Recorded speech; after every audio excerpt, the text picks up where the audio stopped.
right, well then let's start with our meeting. And I was thinking for a long time how to introduce our speaker today. And of course I have the list of all the titles and positions and universities and publications that Anne-Wil Harzing has published or acquired over her career. But I assume most of you probably know those things. And so instead of the usual introduction, I will focus on what makes her unique. And so unlike most of the academics like us, who contribute to science by publishing papers and books, Anne-Wil does something more or something else. And arguably that something else may be even a more important contribution than all of the publications. So she's one of a very, very few scholars who is making or offering very significant and useful services to the field. So there are two things that, for example, I use all the time. So for many, many years, must be like for 15, 10, maybe at least years, Anne-Wil, one, has been managing, compiling, and constantly updating the, as I said, on her website, it's called Journal Quality List, but in all circles, it's known as Harzing Journal Quality List. And so what that is, it's a big catalog of about 1,000 journals or maybe even more for all of the disciplines related to management, from communication and economics to management strategy, psychology, sociology, everything where we, management scholars or business scholars potentially could be publishing.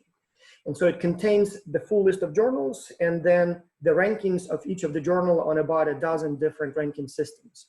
And so it provides a very, very useful resource, a quick reference guide for assessing the sort of official quality of the journal based on the rankings, any of those rankings. I mean, imagine if you didn't have it. I mean, you literally would have to go to each of those websites separately. Like most people don't even know that there are so many different rankings. And so over the years I've been in academia, I personally used it, I would say probably at least 1,000 times.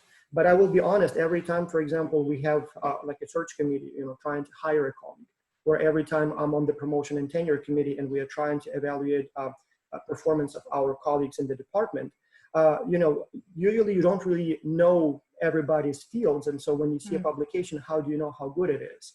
And so we always open the Harzing Journal Quality List and just check, okay, oh, this journal, okay, that's A+ on this rank. Okay. Gives us some source. And so it's an extremely useful resource. I don't know if you have the number of downloads, but I imagine it's in hundreds of thousands over the years, possibly even millions. So, and what's so special about this resource, the amount of work it takes and the value it provides, it really is a work that normally a big publisher or maybe professional association would do. And here we have essentially one person, one colleague offering that to our field for free, but completely free, and updated it seems like every few months. The other resource that, again, I use all the time is a software called Publisher Parish. It was originally introduced only when Google Scholar was in its infancy. I mean, at that time, nobody really knew it. And so for me, it was a very, very convenient way to find papers, to find people, but it also has some features that Google Scholar doesn't have. And so people use it for all kinds of reasons. And there is actually a very interesting blog post that I shared with my students. I see there are some of them here that you can see how people use it, but it doesn't really matter, the specific uses. Everybody has a different use for this software. And again, it's a software that is basically the caliber of like SPSS, Stata, or at least we use it as frequently as SPSS and Stata. And again, the software normally like SPSS, Stata are, I mean, they're developed by hundreds, if not thousands of professionals and amateurs. I mean, this is a huge, huge undertaking. And here we have essentially one person. And if I remember correctly, years ago, you told me your husband is a programmer or something like that. So he, I understand, writes the code. But anyway, one scholar who provides that service, again, for free to the entire field. And I'll share maybe later how I use it for meta-analysis. I noticed there is one very important use that is not on the list. It has a few features that are indispensable when you need to do meta-analysis. And so exactly what we want to talk about today is, one, why would anyone spend so much time trying to offer free service to the field? I mean, why? I mean, that's so much work. And then second, around both Publishing Parish and the Journal Quality List, Anne-Wil has been basically at the forefront of the discussion about research productivity. So basically, how do we assess productivity of researchers? What makes one researcher perhaps more productive, or what indicators do we use to decide who is more productive? But also impact of individual publications. So I remember some of the discussions related to citation index, because if you remember, if you've been in the field long enough, there was a time, and still to a large extent that is true, that the quality of a publication is assessed purely by the essential ranking of the journal. So how many A publications you have. And obviously that's a very limited and perhaps maybe even misleading way to judge quality of a professor. And so Anne-Wil was probably the first one and remains the most avid speaker on the topic, sort of disposing in some way or exposing some of the limitations of this traditional approach, but also recommending all kinds of other better ways to assess productivity and impact of research, a researcher or a publication. And so that's exactly what we want to talk about. And I would like to start with this question. So the services you provide, publish or perish, and the Harzing Journal Quality List, must have been thousands of hours over these years. In fact, I have no doubt that it's now in thousands of hours. Why do you do it? What do you get in exchange? What motivates you to spend all that time to offer this service? That's a very good question, Vas. And I see that while you were talking, we have gathered quite a large audience, 68 people. So welcome to all of you, and a great honor to be here today. And obviously the current circumstances make it much easier to run seminars like these. So there are some advantages of our current situation. Vas, I think before answering your question, I think it might be helpful to explain very briefly how these resources came about, because that might be giving part of your answer already, and then I'll move to a further answer as well. The journal quality list, you're right, that has been in existence for quite a while. The first version probably was previous century, 1999. And that originated for a very simple and pragmatic reason that many of you might be facing in your current careers. I was working at a university in the UK, University of Bradford, that evaluated publications using a journal ranking list. The problem was that this ranking list was fairly old, and it originated from the Netherlands 5 or 10 years before that. And most of the international business journals on that list were ranked very, very lowly. So I was facing a situation where I wanted to get promoted, but even JIPS wasn't highly ranked. It was one of the lowest ranks, and journals like Journal of World Business, Management International Review, they might not even have appeared on that list. So I said, we need a new list. And because I was part of the research committee, I volunteered to collate series of rankings from other universities and other institutions to justify my argument that international business journals needed to be higher ranked. So in the end, I collated a large amount of journal rankings. And when I first launched my website, which was also in 1999, I thought, well, if it helps me to collate those rankings, it might help other people as well. So I put it on my website, and since then, as you say, I've updated it a couple of times a year. I don't keep accurate records of the number of downloads, but the last time I looked, it's probably around 50 to 70,000 a year. So it is still used very, very frequently. So this, again, a very pragmatic reason, and this is something I want to come back to later in the discussion as well, as to why would you provide services like this. Often it starts with something you need yourself, and then you realize that this might actually be helpful to other academics as well. Yeah, go ahead. Makes perfect sense. How about publish or perish? What prompted you to create that software? Again, very pragmatic reason. I put in promotion application for full professor in Australia, University of Melbourne. That was in 2005. And my application was turned down. That was not unusual. It happened to many of us. But one of the reasons why it was turned down is that the committee felt I hadn't published enough in A journals, what the A journals were in that university. And then I said, well, that's maybe true, but I've published in international business journals, and my work has had quite a bit of impact in terms of citations to my work. And I think that's also important. And yes, they did acknowledge that, but unfortunately at that time, international business journals, many of them had only been listed in the Web of Science quite recently. JIPS had been listed for quite a while, but some other journals had been listed fairly recently. So citations in the Web of Science weren't very high, but citations in Google Scholar were very high to my work. But then it was really difficult to establish that conclusively because Google Scholar wasn't really very user-friendly. It had only been just introduced. You could search for it, but you would get a whole flurry of information, no metrics like you would get in the Web of Science. So indeed, as Vas said, my husband is a software engineer.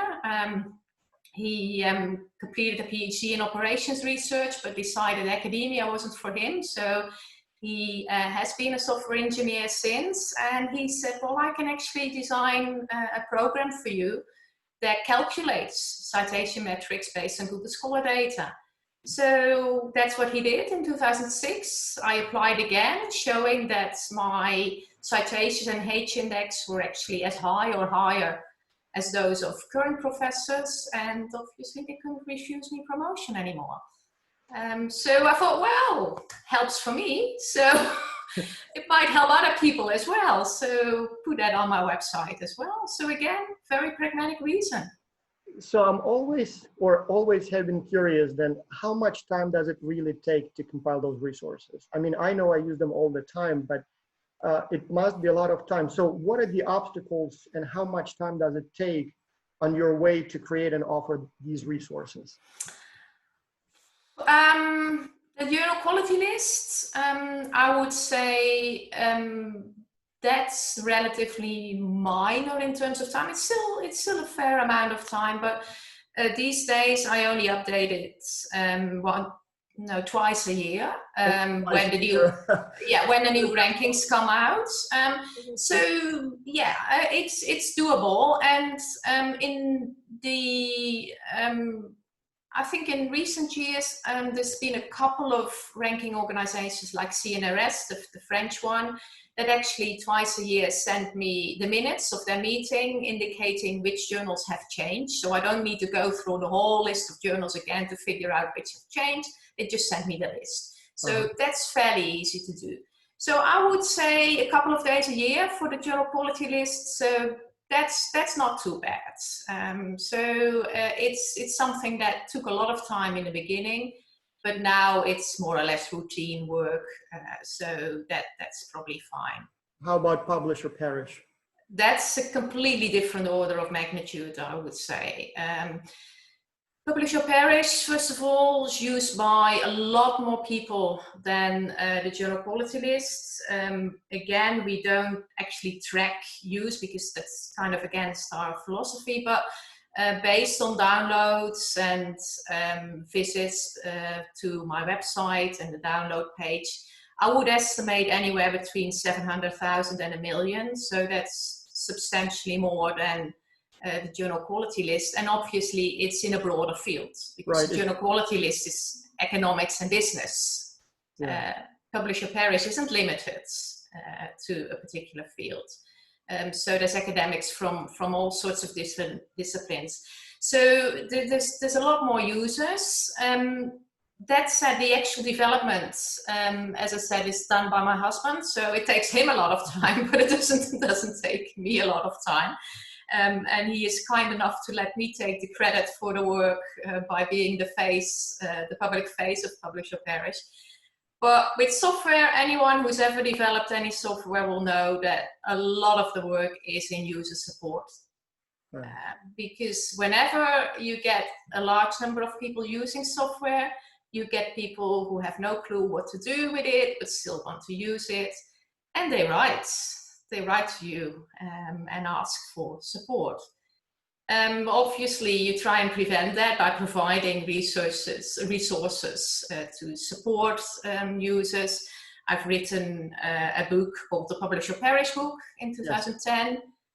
which basically gives a bit of the background of research evaluation, but also very detailed information on how to use the software.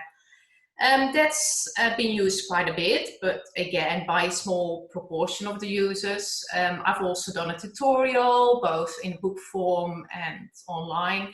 And obviously there's a help file, like with any piece of software, there's a help file, but be honest, with the other software you use, how often do you actually look at a help file? Most people don't really. They try to figure it out themselves.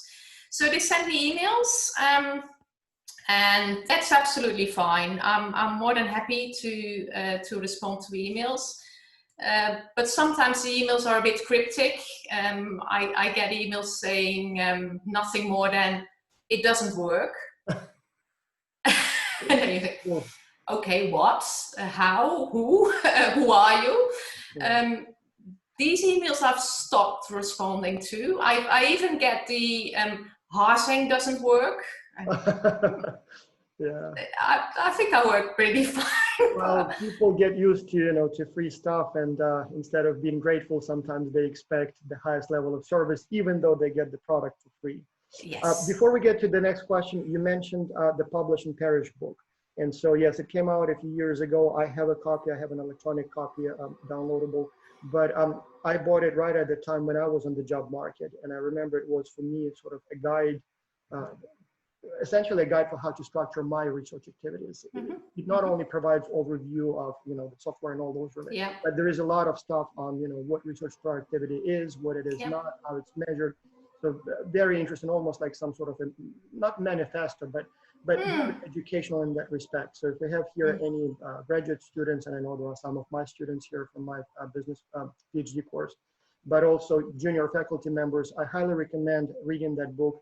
It may be a more important reading than the actual papers you read for your subject. Yes. Because it's almost like you can think about it as a foundation for research, or you can think about it as a kind of shell, whichever way you describe it, but it's sort of an important thing that permeate, basically reaches all the corners of science, and I think you need to read it.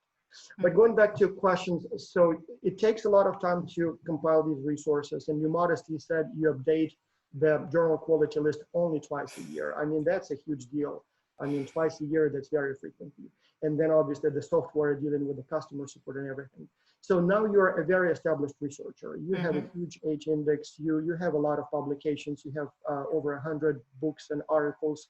So you don't have to prove anything to anyone anymore. My understanding is that you're not really paid for doing this work. No. I can see why you did it in the first place, but why do you keep continuing investing time in it? Like, what motivates you now?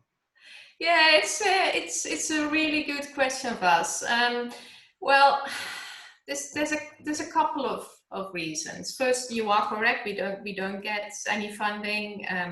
We have opened up the opportunity for people to provide voluntary donations, and some do.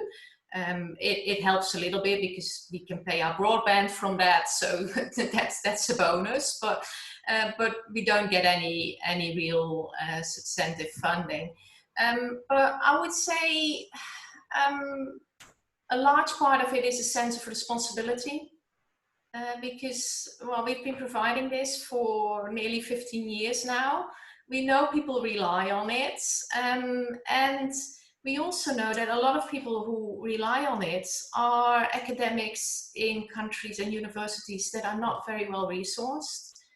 And if I look back to the early years of Publish or Perish, I could clearly see that, of course, I was in Australia then, so there were a lot of users in Australia, obviously a lot of users in the US, because a large proportion of the academics are from the US, Canada, obviously, the UK, a couple of European countries, Italy. It was very popular in Italy at some stage, Poland as well, because it was used for national research evaluation in both countries.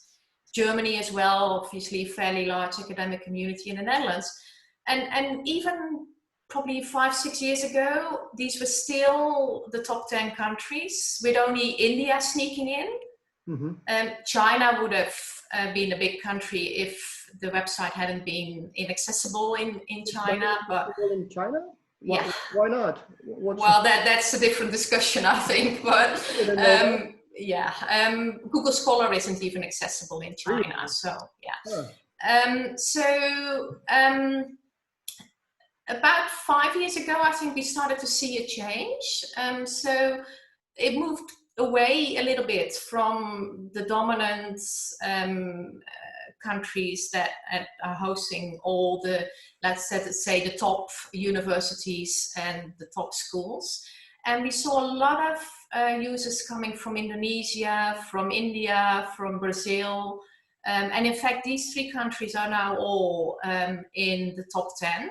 Or even in the top 5 at the moment. Indonesia is coming up very, very strongly, and Brazil has always been quite strong in the last 5 years. We also see people coming from Turkey, Malaysia, Mexico, South Africa, Colombia, Ghana, various African countries. So it starts to spread all over the world. And I really feel that we have a responsibility to make sure that academics in these countries have access. I must say it's a slightly different audience. In the beginning, it was mostly kind of full professors, assistant and associate professors, and PhD students who used it to calculate their H-index, or to evaluate job applicants, or to look at journals.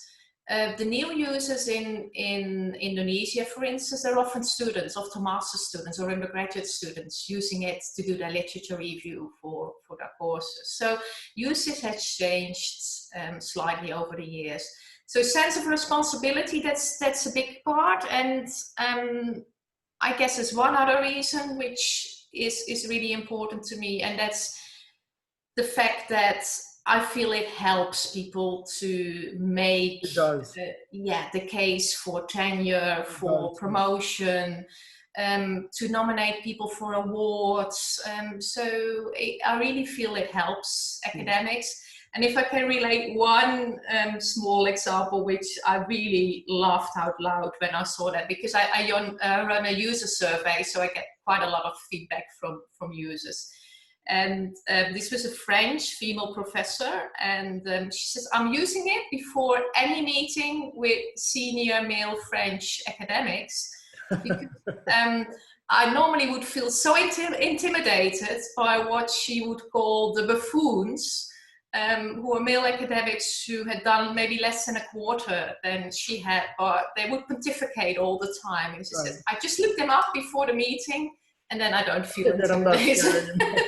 So I thought that was hilarious, actually. Well, but it is a good equalizer. So it sort of, provides you a real objective, merit ranking. So I guess it does provide a little bit better view. One thing that amazes me about the journal quality list, but also publisher parish. So you have so many users, but I've never seen you really advertise it.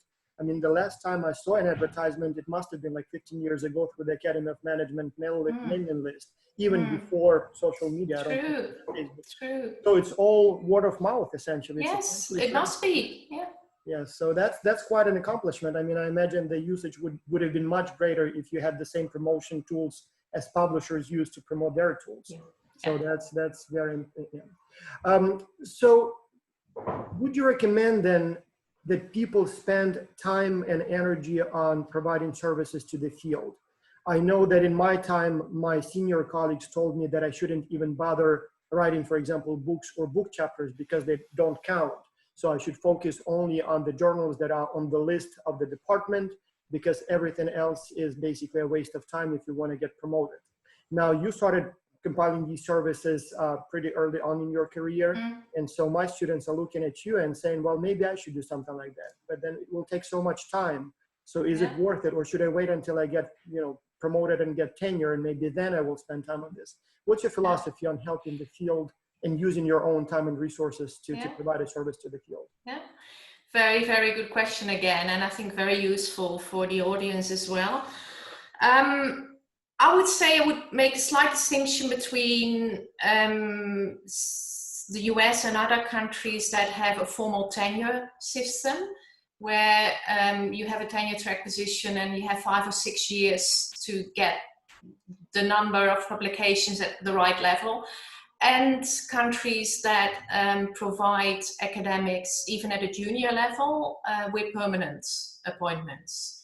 And they are actually in the majority, although obviously the US system is much more well known across the world. If you are in a tenure track, then I would say the advice of focusing on your publications is probably a sensible one, because it's a very short period and requirements at most universities are pretty high. Yeah. So, but that's the first 5 or 6 years of your career. Yeah. And for many of us, an academic career is at least 40 years. It might be 50 years. It might even be longer. Yeah. So that leaves you with a lot of time. And you don't all have to do this kind of service at the same level. I know, Vas, you've been doing things, and you're probably still doing things in terms of measurement of culture. Yeah, you prompted me, actually. I had that question. So those who don't know, I compile a catalog of instruments for measuring culture, and then a catalog of instruments for measuring acculturation. And when I started doing that again, it was a byproduct of my own research. Several colleagues told me, don't spend time on this. And Will, we talked about that. I think it was in Honolulu, must have been at a conference. And she said, no, spend time, you'll get something back. And you were right. So not only did I get a lot of, literally over the years, hundreds if not thousands of thank you notes, but I have actually a few papers out of that. People came to me and said, I read your catalog, I'm working on a paper, would you like to be my co-author? I still had to put in time, but I did get some relationships from that effort that I would have not gotten otherwise. So exactly. But the thing is, Vas, you probably wouldn't have got that if your only aim had been to gain something from it. Right. Yeah, of course not. Yes. So we offer these services because they help ourselves. And yeah, oftentimes these things are a byproduct of your PhD or a research project you're doing. And then you make them available to the rest of the world without expectation of getting anything in return. But it often turns into kind of a manifesto of this is what I'm interested in. Right. So it draws people to you if they're also interested in this particular area. And it might lead you to other research projects and collaborations. And in my case, certainly Publish or Perish, less so the journal quality list, but also a little bit in terms of the journal quality list. Publish or Perish has led to a whole new area of research for me. Because I've done quite a lot of work on the measurements of research and research evaluation, and we'll talk about that a bit more. But I would never have done that if I didn't have Publish or Perish, because I used Publish or Perish to do the research as well. I collected the data with Publish or Perish. I ended up publishing about 15 articles in the field of cytometrics. And some of them are actually among my most highly cited work, ironically. Citations here as we speak. So your most cited work is Publish or Perish. Exactly. But then the third most cited with the cool lucky citation count as of today, 777. That's a publication Google Scholar as a new source for citation analysis. So it's a basically paper on Publish or Perish. Yeah. So I guess there is something coming out of it. Yeah. So yes, it might benefit your own career in the end, but if you, and that's the thing, if you only do things because you think they will benefit you, then you will find they won't. It's often the unintended consequences, the serendipity of it that helps. And if I can just give you one small example, I mean, in your case, the culture instruments related directly to your research, you might simply be doing research on, say, sustainability in multinational corporations, and you might have gathered a lot of useful resources in this area. Why not create a web page and just list these resources? Exactly. And people, if your website is rich enough in terms of content, it will be found by people if they do a Google Scholar search. So it leads people to you as an expert in the field. Somebody just observed that you don't have advertisement on your website. You probably have thousands of visitors So why not? Why not try to monetize on your popularity? Yeah, and I have about between 1,000 and 1,500 a day, so that's quite a lot. That's a lot, actually. But again, it's something that I really dislike if I see it happening on other websites. So I wouldn't like to see it on my website. And also, to me, and maybe I'm old-fashioned in that way, a lot of younger users tell me, why don't you do advertising? But I don't feel it fits an academic website. Somehow, to me, it loses credibility if you do advertising. Well, I imagine many business schools, many publishers would be happy to have some space on your website, but I respect your decision. And yes, it does send a signal about the author and about your philosophy, for sure. One more question, if I may, about the journal quality list. Several people asked about the impact factor. So conspicuously missing from your, I mean, it would have made sense to add one more column. Yeah. Is that a copyright issue or something else? Why not? It's a copyright issue. So even though we can go to the journal's page and see that, you are still not allowed to use that type of sciences. No. That's what I thought. Yeah, so many people, because when people ask me about that, I'm like, do you think she didn't think about adding the impact factor? I'm sure there is a reason for that. Yeah. And so, yes. All right, well, thank you so much. So let's talk now a little bit more about measuring research productivity. So as we mentioned earlier, often it is measured purely in the number of publications and perhaps number of publications in top journals. In fact, I know at some universities in the US, they literally count only publications in, like, for example, these 5 OB journals. Everything else we don't care. At the same time, we know that sometimes publications in lesser known journals may be generating more citations, especially for the international business scholars. I mean, yes, we have JIBS, we have maybe Journal of World Business, but in many cases we publish in the journals and functional areas what the topic is on. So we may have a paper in a communication journal or maybe something related to trade. And those are not even on the list in our departments because they don't see that as a business journal. So what is your philosophy when it comes to measuring researchers' productivity, and do you see any problems with the current system?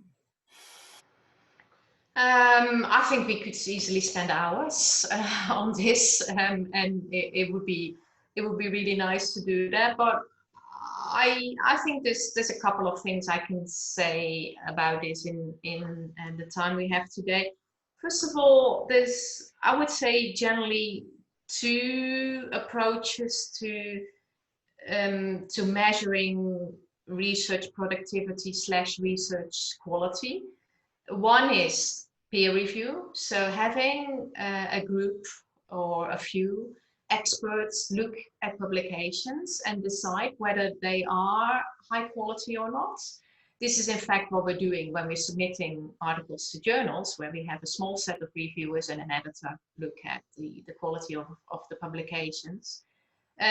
Obviously this happens with tenure reviews as well, I would hope. I've never done a tenure review myself, but I would hope people actually read the papers rather than just look at the journals that they are published in, though no doubt some people only do that.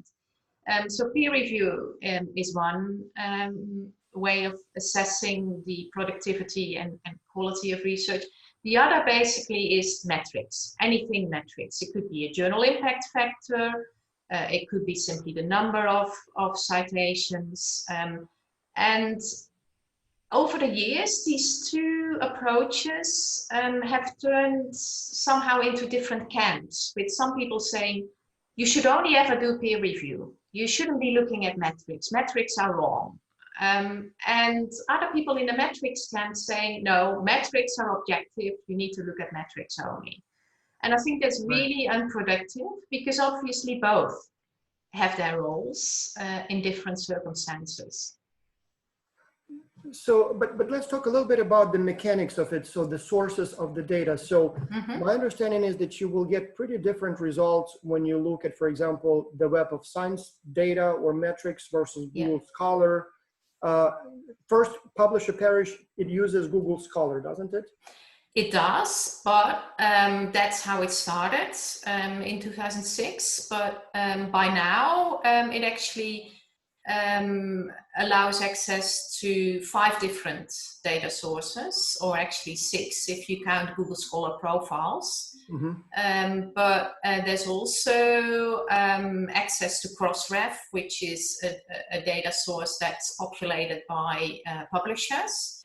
Microsoft Academic, which is another data source that gives results that are pretty similar to Google Scholar. And then there is also Scopus and the Web of Science, but only for people who have a subscription or whose university has a subscription to those services. So yes, the difference between the data sources is vast, depending on the discipline. I would say if you work in say cell biology, there isn't a huge amount of difference between the citation scores you get in the Web of Science and the citation scores you get in Google Scholar. But if you work in business or the social sciences more generally, there can be a huge difference between the number of citations you get in the Web of Science and the number of citations in Google Scholar. And on average, I would say for academics in business and economics, it might be 3 times as many in Google Scholar. But it all depends. Not 30%, 3 times, right? 3 times, yes. Yeah, that's a huge difference. Yeah. So what do we do with that? I mean, what advice would you give both to the researchers, but also department chairs, deans? I mean, how do we then, what's the proper way to do it then to assess productivity of a researcher?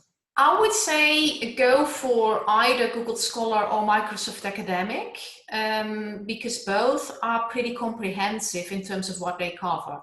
So the Web of Science only covers a subset of journals, and in some disciplines they might cover, say, 90–95% of the journals that are of any standing. But in other disciplines they might only cover 30, 40, 50%. Right. That might be increasing, and it has increased over the years, but still in the arts and humanities and the social sciences, there is an underrepresentation. But even more important, I think, things like books and book chapters and conference papers and software. You just said Publish or Perish is my most cited work. Software will obviously not be included in the Web of Science or Scopus. It is included in Google Scholar. Anything that is cited is captured in Google Scholar. But it wouldn't be in Web of Science, right? Yeah.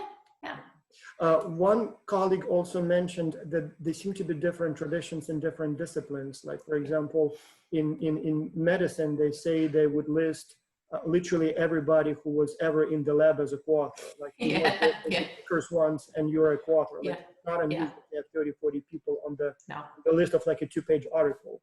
In management, you know, we kind of value solo authorship, but usually you would have 2, 3, maybe 4 at most. Exactly. So again, that obviously impacts the number of citations the scholar gets. Yes. And so again, it's not unusual for medical students to graduate with 20 publications, whereas for our students, you know, if you have 1, that's already very good. Exactly. Can we make those direct comparisons across the fields, like natural sciences versus maybe? Yeah, it is really hard.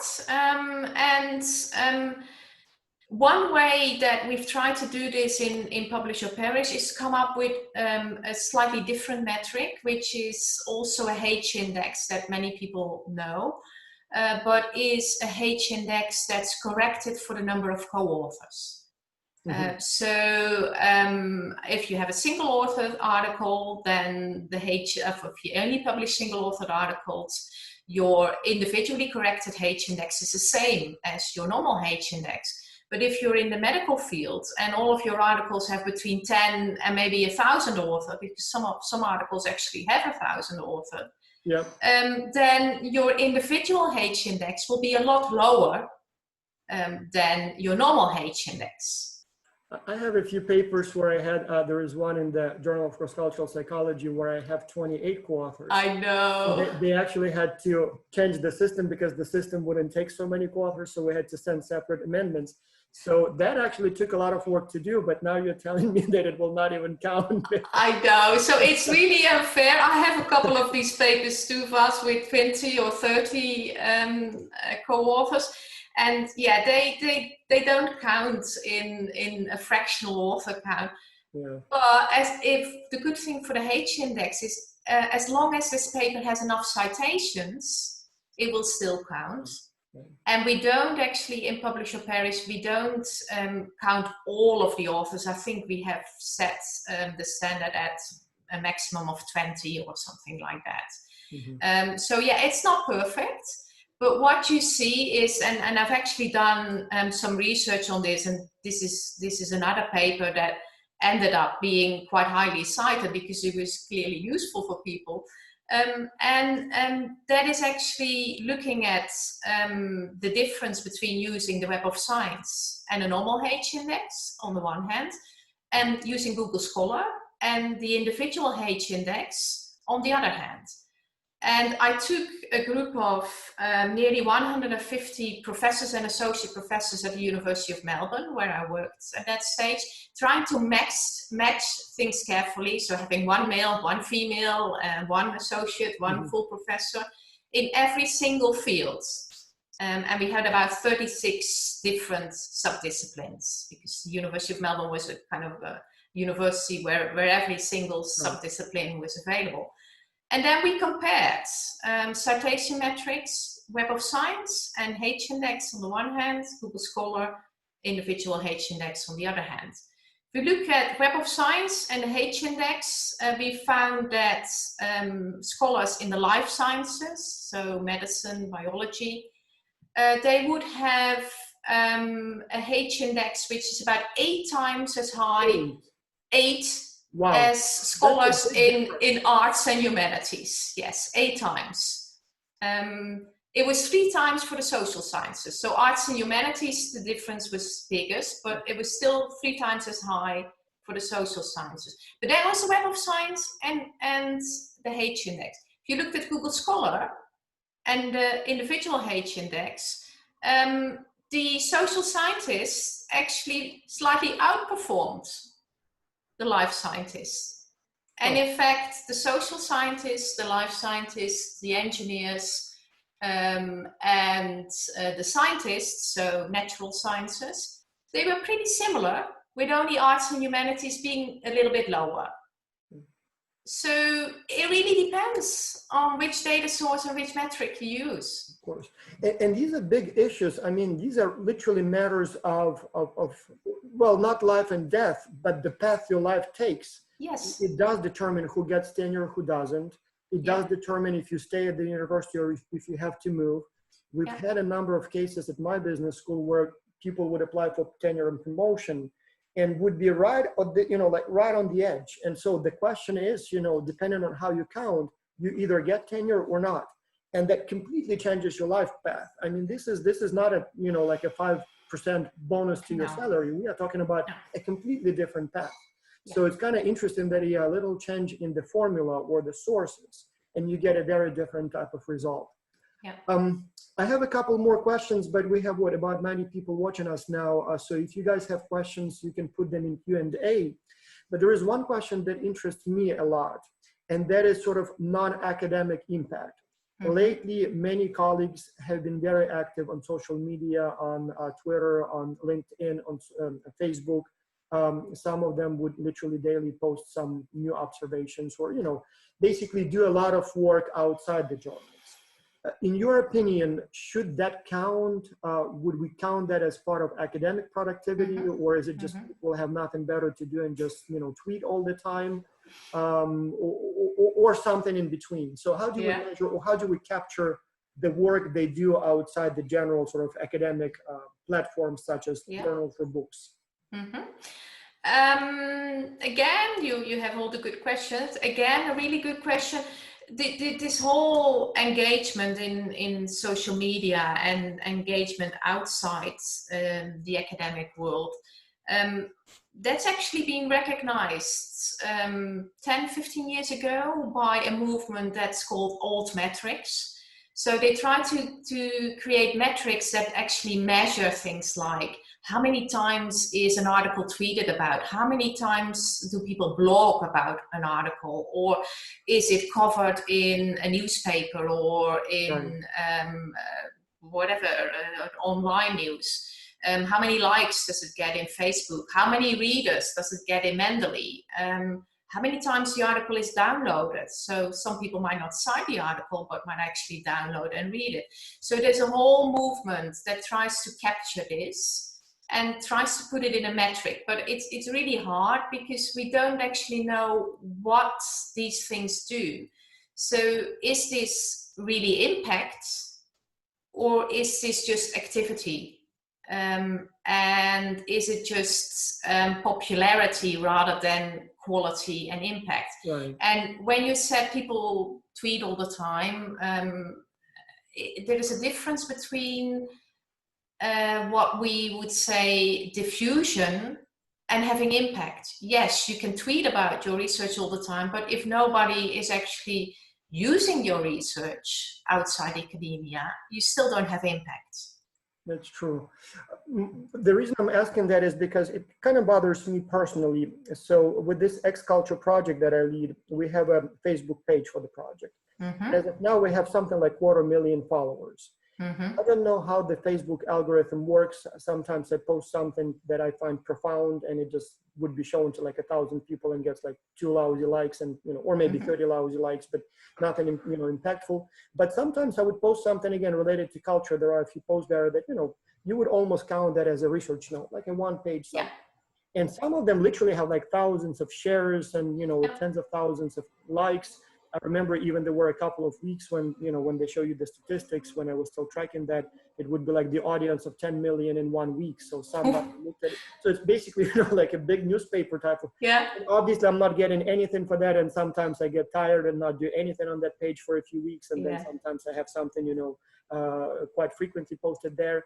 But as I said, obviously, in my performance evaluations, it's not counted in any way, even though I try to post like daily, international business tips or stories there. Uh-huh. So in your opinion, is it something that should even go on annual performance review, or should the department chairs or the PMT committees even look at these things, or is it more just, Absolutely. Yeah. The kind of engagement that you indicate, I think, is important. It's crucial for academics to engage with the outside world in this way. I'm not saying that it should be weighed necessarily equal. Well, we could argue it should be weighed more than publishing articles in journals that might only be read by, say, a dozen academics. But I think in this area, possibly, countries like the UK and Australia might be, in a way, ahead of the game, in a sense that in our national research evaluations, because we have national research evaluations in the UK every 6-7 years, in Australia, I think it's every 3 years or 4 years. We also look at the impact of our work outside academia. So it's not just about how many people read your articles and how many people cite your articles, but are your findings actually used outside academia? So in the UK, we have to write up impact case studies. So this means you take the results of your research and you show how they have actually impacted on people's lives. Maybe they led to major policy changes. Maybe they made people's lives better. And these are the things that we have to evidence in impact case studies. In the beginning, people were like, oh no, yet another thing we need to do.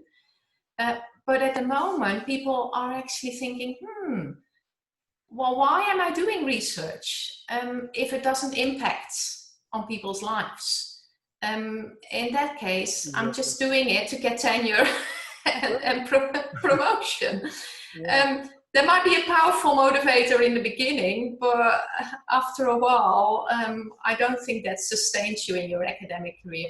And especially with the current pandemic, a lot of people are starting to say, okay, I'm doing research on cross-cultural communication. Does this change in any way through virtual meetings? Are virtual meetings more or less sensitive to cultural differences? If we can find the answers to this is pretty useful. Right. for a bigger audience. And this is just a modest example, but there's plenty examples like work-life balance, stress that people experience.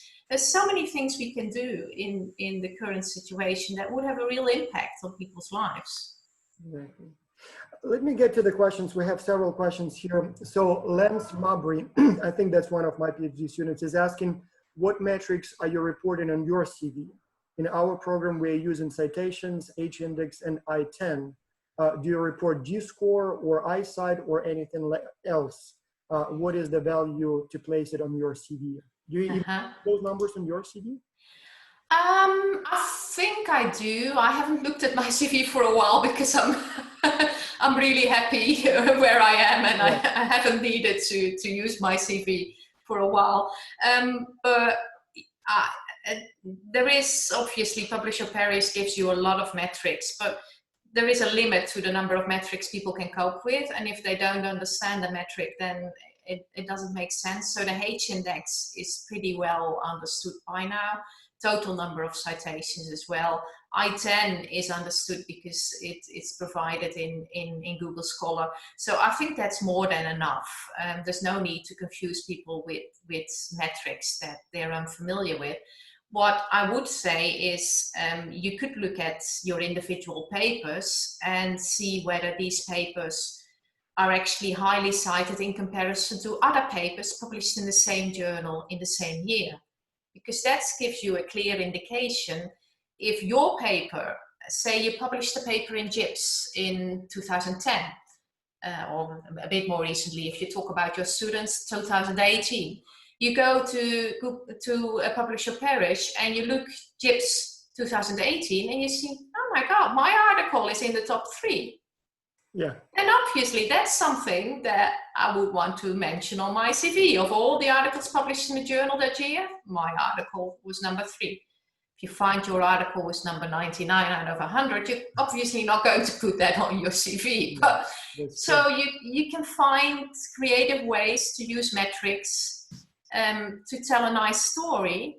You're not lying, you're just telling an interesting story about your publications. So I would do that. If one of your publications is really highly cited in comparison to the field, then that's something I would mention on your CV as well, in addition to the other metrics.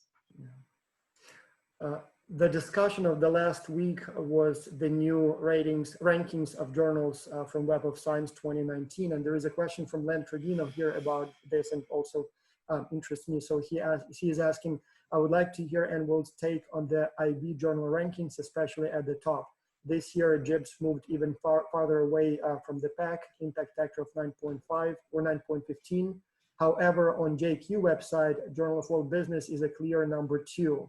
And then IBR, MIR, and JIM are clustered at that level.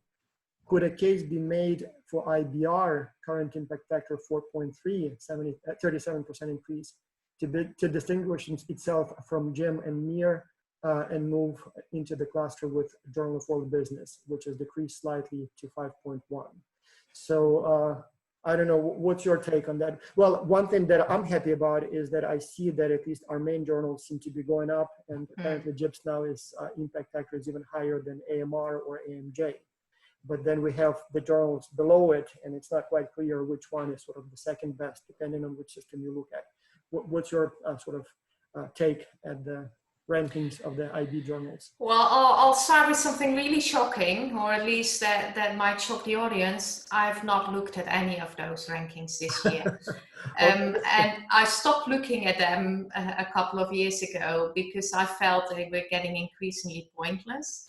And I'll try and explain why. I'm not saying that we shouldn't be happy about the fact that IB journals are now as highly ranked as mainstream general management journals. That's wonderful. I'm happy with that. But we should be very conscious of the limitations of the journal impact factor. The journal impact factor measures the average number of citations to a paper in a year. That means if we get one very highly cited paper that year, the journal impact factor might go from 6 to 8 or 9. Yeah.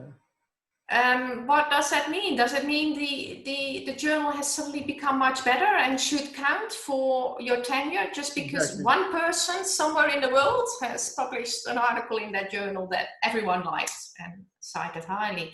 So I think we are often placing too much importance on these numbers, looking at them in 3 decimals.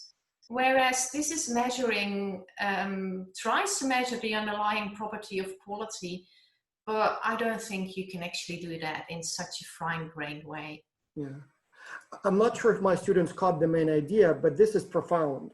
So yes, traditionally we measure the quality of the publication by the quality of the journal where it appeared. And the quality of the journal is measured basically by how frequently on average a paper is cited there, which means that there may be a blockbuster publication there that changes the ranking of the journal, and somehow that presumably affects the quality of my work. We presume that the review process is so objective and so honest that if I have a publication in JIPS or AMR, it automatically means my work is good. And the reality is that sometimes my work may be very bad. I was just lucky to get it published there. And vice versa, if something appeared in a lower tier journal but gets a lot of citations, shouldn't that be recognized as more? Especially given that the publications in top journals sort of have an unfair advantage. Everybody reads them because there are so many you have to sort of filter. So there's definitely something kind of fundamentally wrong with using the journal impact factor as an indicator of my worth. So it just doesn't seem to be right. We have quite a few more questions, but we are running out of time. And there is one very practical question that I would like to ask on behalf of apparently one of the students. As a young scholar planning his or her career or research stream, would it be more beneficial, and I'm not sure if the student is asking in your own opinion or in terms of the metrics, but in any case, would it be more beneficial for this young scholar to try to publish many lower tier publications or 1 or 2 in a top journal? What's the kind of winning strategy here if you want to get a good job and eventually promote it? The winning strategy is, I guess, something that they call horses for courses. First of all, find out where you want to work, because different countries have different systems and different requirements. Different universities have different systems and different requirements. That said, I will say that for a junior academic to have at least 1 publication in a top journal is often seen as a business card saying, I can do this. So having no publications in a top journal might make it slightly hard, but I can't tell you you should have so many in a top journal and so many in a lower ranked journals. In some universities, this might not be appreciated. Other universities might be perfectly happy with this. But rest assured, there is a wide range of universities in the world, and not all of them have norms that are as inflexible as some of the universities that you might be familiar with. I was once given a talk at a university, one of the top schools in the United States, and then had a meeting with the department chair after my presentation. And he shared that at his school at that time, at least, they literally counted only 4 journals. And they say, I tell my faculty, if neither, if none of these 4 publishes, don't even waste your time on sending it to the 5th. So it will not count at all. Like it has 0 impact, which in my opinion is a little strange because, but then again, that's the philosophy. Yeah. So there is one more question, if I may. I was planning to stop here, but Jennifer Lee, one of our professors, is asking your own opinion. What are other measures that exist of quality to focus on for journals as an alternative? So not the main ones. Any tips here? That's really tough, Vas, because as we started out with here, there's basically 2 ways of looking at these metrics, and we've pretty much covered metrics because that's citations, and you can turn citations into different kind of metrics, but it's still citations. Or you can look at peer review and you can say, we're going to put a group of experts together and they're going to decide whether this is a good journal or not. Then I can think of 1 or 2 other ways to look at journals, but they're basically looking at how useful is the research that's published in these journals in real life. I can guarantee you that the ranking you will get from that will be very different from the ranking you have at most universities, because typically the research that has the largest impact on practice is not necessarily published in those four journals that you referred to earlier. Exactly. Yeah. All right. Well, thank you so much. So there are many more questions. I got some by email from people who could not attend live. I'll maybe forward them to you later on. Yeah. So I know Anne-Wil is not big on advertisement, but nothing prevents me from saying that this is probably the website. At least it has been for me. So bookmark it. I highly recommend it. You'll find a lot of useful stuff there. And thank you so much for your time. I know you're busy with your research, teaching, managing your wonderful resources, and I'm sure you could have spent this hour doing something else, but thank you so much for being here with us. Very informative, truly appreciate it. Thank you so much, Vas. It was a real joy, and if I ever get to do another interview, I'll ask you as an interviewer, because you're an excellent interviewer. Thank you so much. I appreciate that. Thank you.